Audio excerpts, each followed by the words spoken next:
This is Danny Azuchukwu, outside linebacker for Purdue University. You listening to On the FinSide. It ain't the left side or the right side, and it must be the FinSide.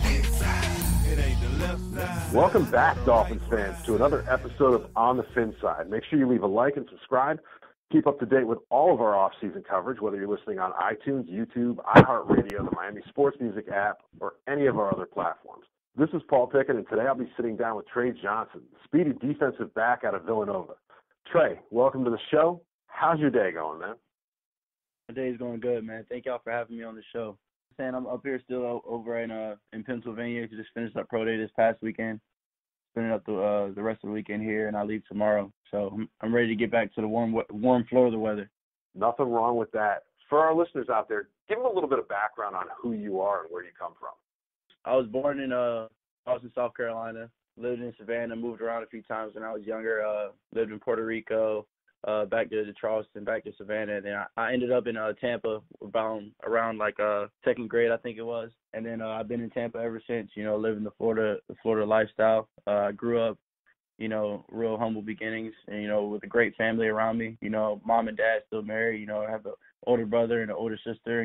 They all love me unconditionally. So, I'm really blessed to grow up the way that I grew up and with the people that I grew up with. Speaking of just outside of football real quick, what are some of your hobbies and interests outside of the game? I'm starting to get back into reading a little bit, trying to expand my mind on different things like that. And then, video games, of course. I've always been a real big gamer. I play PS4, so, that's just really whenever I have free time, I just like to relax, and chill with my friends. And, usually my friends are playing some type of video game. And if I'm alone, I might get some reading done, and just trying to learn something new. I play myself, so I'm going to ask you this. I know it may or may not be of interest to the fans out there. What are you playing these days on PS4? I've been playing a little bit of Fortnite. I just caught my first solo dub a few days ago. And then usually whenever I squad up, we get a lot of dubs, so usually play Fortnite. I've been playing a lot of FIFA, 2K, Madden, all those type of games.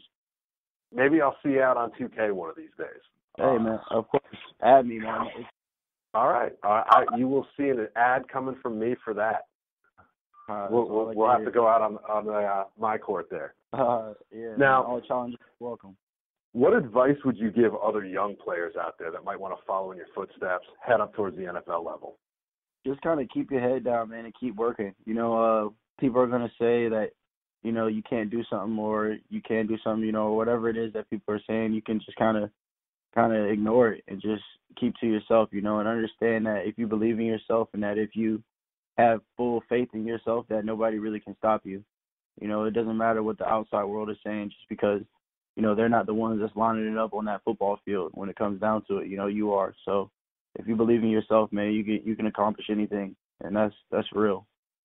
I have to ask you this because I saw another interview where you gave an answer that I really respected. You chose Villanova over a few bigger name schools because of the academic aspect. Tell some of our listeners just what that really meant to you as far as the academics.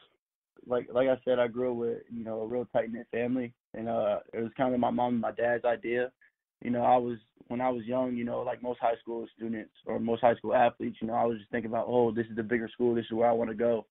My parents were just like, you got to think about your future, and they kind of broke it down to me like I can't remember the exact statistics, but it was like the amount of high school players, it's only like, I think it was like 10% end up getting college scholarships. And then out of all the collegiate athletes, only like 1.5% of them end up making it to the NFL, so the likelihood of you reaching your dream isn't as high as you may feel it is, so you got to make sure you have that fallback plan and have some type of network to be able to still be successful in life if football doesn't work out. So, that was something that my parents, planted into my head. And then, it's definitely something that I've seen already come into fruition. I've had job offers been offered to me already just because of the network that Villanova has and the people that graduated from here. They're all CEOs and businessmen and different people like that. And it just creates such a well network around you that you kind of have no choice but to be successful. So I'm definitely excited and happy that I made the choice that I made, and I listened to my parents. That's an awesome answer, and I think that's a really good one for a lot of the younger listeners that may be out there today, and a lesson for them to learn as far as how to go about chasing your dream but still having that backup plan. So great answer on that, Trey. One of the big things, too, as far as making it to the next level, as far as always being someone that improves yourself, is you have to be able to identify not only your strengths, but also the areas that you need to work on. I know you ran it in the 4.3s at your pro day. That's obviously going to be one of your strengths. But what are some of your strengths and areas that you feel you need to improve? Some areas I need to improve, I feel like, are definitely, my size and just my strength in general, which, those are things that I've already been working on. Ever since the end of the season, I've put on 10 pounds of straight muscle, so I definitely have recognized those weaknesses, and I'm trying to work on them. Just trying to get stronger and be in the weight room. I'm actually going to go work out right after this. I'm just trying to create myself more of a physicality from a standpoint. I've always had that, having a physical mindset when I'm out on the field, but it'll be a lot easier to be more physical when I have the actual body to be able to match my mindset that I have, because there's times where I want to do things that I'm not able to do yet just because I'm not as strong to pick up, a 210-pound running back and just kind of throw them like I want to do. So, once I hit the weight room and really get bigger like I want to get bigger, then, I'll be able to do that. What's the moment from your college career that you are most proud of? Probably our first playoff win. That was a real proud moment for me personally, just because, in my high school I had never been to the playoffs. I went to a high school where, we were good, but we weren't like, the best team, and we also played in an extremely hard district, in Hillsborough County being one of the best counties in Florida.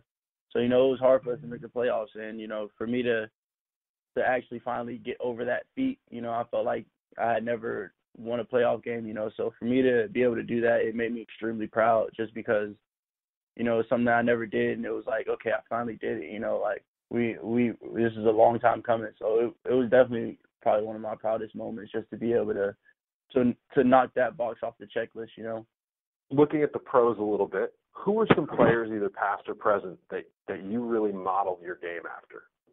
One person I like to model my game after is Charles Woodson, just because, him being such a long corner and him being such a physical corner and being able to just really strap up anybody who came to his side of the field and not being afraid to come downhill and make a tackle when he needed to make one. I feel like he's one of the complete all-around corners. When he got his hands on the ball, he was able to do something with it. And, he was just a great cornerback. And I like it. I like it because I see that he had longevity in the NFL, and that's something that I really want. I don't want to just be like, in there for 3 years or 4 years and just kind of get out. I want to be able to be in there and learn the system and get with an organization that I love and be able to develop within that organization and just become like, just this all-around player. Charles Woodson was somebody who started off at corner and ended up at safety, just because his intellect of the game was so high and his football IQ was so high. So that's something that, I try and emulate my game after, just because, not only for the longevity, but just because he was a dominant and physical player when he was in the league. There are a lot worse guys to model your game after than Charles, so I like that answer a lot. I'm going to change gears a little bit here. I know you're in one heck of a whirlwind of a process. Without pointing any fingers, without naming any names, without naming any teams, I know every player throughout the process gets a handful of really odd questions meant to take them off balance, from whether it's from a general manager, whether it's from a scout. It might even be from the media. What's the weirdest question you've gotten throughout this draft process? The weirdest question I got? I haven't gotten any like super weird questions, but one of the ones that really caught me off guard was I was doing an interview, and the guy asked me what my favorite song was. I told him it was he asked me my favorite artist first, and then he asked me my favorite song by that artist, which is J. Cole, and then Before I'm Gone, which is a song that he had on one of his old mixtapes. I think it was on Friday Night Lights or The Come Up, and he actually asked me what part of the song I like most, and it just kind of caught me off guard because it's his whole second verse I like, so I couldn't really remember the lyrics or anything like that, and it just stumbled me so hard, and I really didn't even know what to say. I was just sitting there stuttering on the interview. I remember listening to it, and I was just like, yo, I sound like an idiot. So it was funny just to kind of hear that playback and hear, it's real interesting. People have a lot of fun in these interviews, and it's fun to just get caught off guard sometimes like that. It makes you realize that you don't even know yourself as well as you think you do. I like that. Now, Back on football a little bit here. Hypothetically, you're sitting in a room right now with Dolphins general manager Chris Greer. You've got this one opportunity to talk to the man and convince him why you're the guy that he needs to go with and what you're going to bring to this team. What would you say to the man? Just that I'm an extremely hard worker, and I'm somebody who's going to come in every single day. And I realize that football is something that can be taken away from you, and I want this for, as long as possible, and I'm not going to let anybody or anything take it away from me. And I want to be a part of this organization. I don't want to just be here for a little bit. I want to be here for a long time, and I want to bring a championship to this city. I want to be able to, walk around in the streets and people recognize me for doing what I did in the city. And, I don't want to leave and hop around like a lot of people do in the NFL. I want to be here, and I want to be dominant, and I'm gonna work every day like it's my last, so that I can be that dominant player. I understand that it doesn't come easy, and I get that, and I accept that, and I accept that challenge. And what I want to do is just be the dominant player that I know I can be, and I know that you guys can help me get there. All you need to do is just give me the opportunity, and I'll show you. That answer leads perfectly into my next question. I like to piggyback these two together. Adam Gase has talked a lot this offseason about wanting guys on his team that just love football. What do you love most about the game of football? Man, that question is so hard for me, man, because I just love everything about it. Like I love the camaraderie. Football is really one of the last team sports. My high school coach, Floyd Graham, used to always say that to me. When it comes to basketball, individuals can score. You can have a star player and he can kind of carry the whole team. Or in golf, it's completely a single sport. Tennis, baseball, all those sports they're not really team sports. But football is 100% a team sport. You're never gonna really see a center, score. He's never gonna get that shine. You really got to love your teammates and be able to be a part of a team and a brotherhood. And then of course I love running. I love running fast. I love being physical. I just love everything about actual football. Being on the field. When it comes to making a tackle, making an interception, making that big play. The feeling you get, the hype you get, the adrenaline rush. I'm an adrenaline junkie. Really in every sense of the word. And that's the biggest rush of adrenaline I can think of. It's a game that has been taken away from me. My sophomore year, I had an injury where I had to redshirt my whole year, and when it was gone, man, it was like I slipped into a slight depression, bro. It was just like life wasn't the same without football, and that's what made me realize how much I really loved it, and it's something that I don't really want to ever be taken away from me. So, that love comes from so many different angles of football, man. It's hard to really just pick one. I just love everything about it, man. It's just amazing.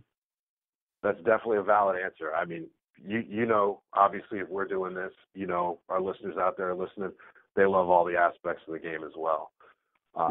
One big important thing that takes more and more priority, I know it's huge for the Dolphins. They have the largest community fundraiser out there, not just as far as the money that they raise, but really in terms of both current and former player involvement on the Dolphins Cancer Challenge. What types of things can any NFL team really expect from you out in the community with fans or with folks out there that may not even pay attention to football, but things that you would be looking to do as far as community involvement? Man, that's something that I do a lot of, already. My dad is actually a pastor down in Tampa at the Dream Center of Ybor, and it's dual. It's like a church, and during the week, it's a boys and girls club. So for inner city kids, so now that's something that I've always kind of been around and always worked with. I love working with kids, and kids with disabilities have also kind of been had a soft spot for my heart. Kids who really can't do everything that I can do. Just because of the way that they were born. I've always worked with best buddies was something that I did in high school, which is you work with all the Esau kids. And, I used to eat lunch with them. Just spend time with them, go to their class every few periods, and just kind of talk to them and just seeing the joy that they always have in their heart. It's like they don't really even realize that something is, I guess you could say technically wrong with them, but they just live this loving lifestyle and they just show so much love and genuinely care about people, And even while I've been up at Villanova, I've been, Villanova-football, we work with Team Impact, And we have a kid, Jasper, who we work with. He has a bleeding disorder where it keeps him he bleeds extremely easily, you know, so it keeps him from playing football or really any type of physical contact sport just because, you know, it could easily cause death. So you know, Jasper is a kid that I love working with. I was actually over at his house yesterday. His parents invited me over. I had because the Villanova game was on, so we watched the basketball game over there with him. I played him in Madden and everything like that. So, you know, it's just fun to be able to work with kids. You know, I like to try and pour back into the community what I got out of it because, you know, at one point in time I was one of those kids. You know, I remember looking up to people who kind of came back and just kind of talked to us rather, and just kind of seeing that, you know, I am that person in that position now. Like it's my duty and my due diligence for me to go back and do what people did for me. You know, I would be stupid to not do that because I feel like I really could change some kid's life for the better, you know, and they can end up being somebody special, and then, you know, they go back and give back to their community. You know, it's just a cycle, a great cycle that I'm a part of and that I can create. I've got 2 questions left here, and really one more is a football-related question. The last one's a little bit more of a fun question. For this one here, nice and easy, but what are your plans during the NFL draft? NFL draft, man, I'm just going to chill out, hang with my family. I'm not a real big, you know, party guy or trying to get out on the scene. You know, I just love kind of being with the people that I'm really close with. You know, so I'll be with my family, probably invite a few friends over, you know, have a cookout, cook up some seafood or something like that. You know, food is something that's always involved when I'm around. So, you know, it's really just going to be a chill day. You know, I'm going to sit back, relax, and, you know, hopefully I'll be able to watch my dream come true. Well, we'll be pulling for you here. I got to say, I really liked a lot of these answers. Now, this last question, this is one that everyone from Dolphins CEO Tom Garfinkel to legends like John Offerdahl to current players, your agent, actually, we had him on the show last year. He's had to answer this question. You ready for this one? Yeah, I'm ready, man. What's up? All right. So this is a music-related question. I know you've gotten one before. You're riding around on the street. You've got your music player plugged into your car stereo. Your windows are down. You've got your entire music catalog on shuffle. One song ends. You're at a red light. Lots of people around. What's the one song that you have that you pray to God does not come up on that shuffle for everybody to hear and know that you listen to? Oh, man. Man, I got a lot of Adele on my phone. You know, I used to listen to her album 21, you know, Set Fire to the Rain, and I forget the other songs that are on there. So really, if any of those songs were to come on, I would just be real hurt. You know, I'm definitely going to skip over that one real quick. Yeah, man, I actually love the Adele 21 album. I probably don't skip any song on it. So that's a song, if it were to come up, I'm definitely skipping that at the red light, man. I can't have that blaring through the systems while I'm sitting there. People look at me crazy. It just doesn't fit the personality too well. All right, I can live with that. Trey, thanks for joining us today. For our listeners out there, make sure you leave a like and subscribe. Oh, sorry, go ahead. No, I was just saying, man, no problem. Thank you for having me. It was a great interview. Love having you on. For our listeners out there, make sure you leave a like and subscribe.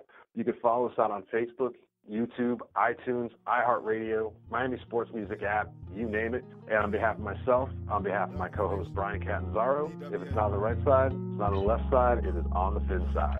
It ain't the left side or the right side, then it must be the FinSide.